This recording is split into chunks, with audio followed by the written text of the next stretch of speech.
The Game. It's one of my favorite card games of all time. I've played this more than anything else that I've played. It's a wonderful, wonderful solitaire game. If you like games like Klondike, you're going to love this.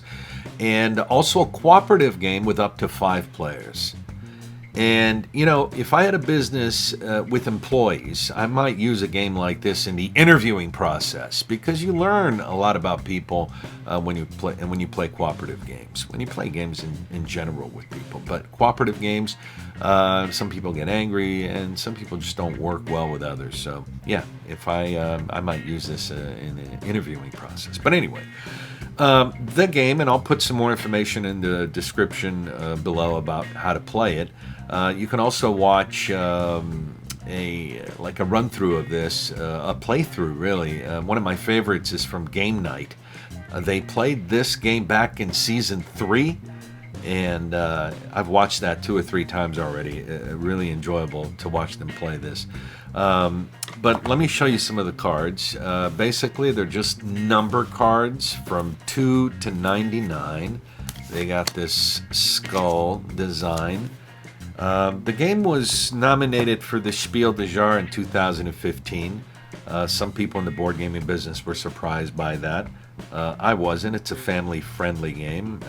It's easy to learn. I'll address the family-friendly thing in a minute. But you can learn this in about 5 minutes, and it's got a tremendous amount of replayability. Also, some people complained about the name of the game, because when you Google this, you'd get 1,000 other things. Now, if you Google the game card game, most likely you'll get this version, which is the same game, just different art, and I'll talk about this more in a minute. But you're going to get a hand of cards. It's a different number whether you're playing solo or cooperatively, and you're just trying to get rid of your cards onto 4 piles. 2 piles in descending order and 2 piles in ascending order. So you'll have these reference cards here, 2 for the ascending pile from 1 to 99, and 2 descending from 100 to 2. And you also have what is known as here's the extent of the rule book, what is known as the backwards trick. As you're trying to get rid of these cards in these 2 piles, let's say one of our piles in the descending pile has the card 60 on top. Well, I can't play the 63, the 67 because I've already played 60, so I got to keep going down. But the backwards trick allows you to play exactly 10 in reverse order, regardless of which pile you're on. So in this example, if we have 60 on top of one of our descending piles, I have the 70 in my hand, boom, I can play that. So it gives you a little more breathing room when you're playing the game. I love the game. Now, the new version, let me show you these cards. I like the art, and I like the artist. I mean, this is nice. Little trees there, little arrows, right?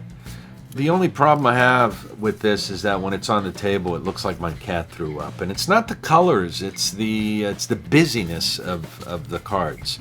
That doesn't mean I don't play this. I've played this version a bunch of times, but let me give you an example.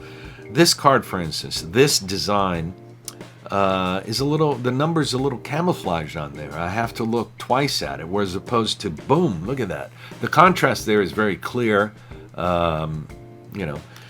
But some people thought that the skulls wasn't really family friendly. So even though it has better contrast in some of the designs, not all of the cards, some of the cards are very clear. 11 is clear. Some of them are fine. Some people had a problem with that design, and I think that's why they came out with with this version, which came out exclusively at Target initially, but now you can pretty much find it, on Amazon and different places. There's been a couple of different versions of the game. For instance, the game Face to Face, which is not I got this from Germany. You see, there's German there. It's not a solitaire game or a cooperative game. It's a competitive game, and I don't like it as much. I watched Z Garcia from Dice Tower talk about the game Extreme. I haven't picked up a copy of the game Extreme yet, but the game Extreme has a lot of different rules that makes the game more difficult to win. And I'll give you an example in the game On Fire. The game On Fire just adds a few of these blue cards. And these blue cards, when you play them, essentially means the card's on fire. And on your very next turn, you have to put this fire out or you lose the game. So it makes the game a little more challenging to play. And on the game Extreme, there's a bunch of different cards with different rules, which make the game a lot harder to win.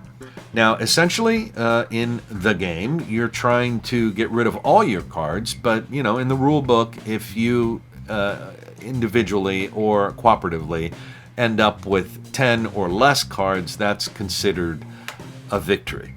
They also and there's also, I think, a new version called the game Quick and Easy, which I've seen a review of. I don't think it's released yet in the U.S., but it will be soon. And Quick and Easy, also not a solitaire game. It's cooperative, but it's for 2+ players. And they changed the skull art. It's got some skull art, but it's more fun skull art, you know. I don't have the cards here to show you. But basically, that's the game. And I really love it. And I suggest you go check it out if this kind of stuff blows your hair back.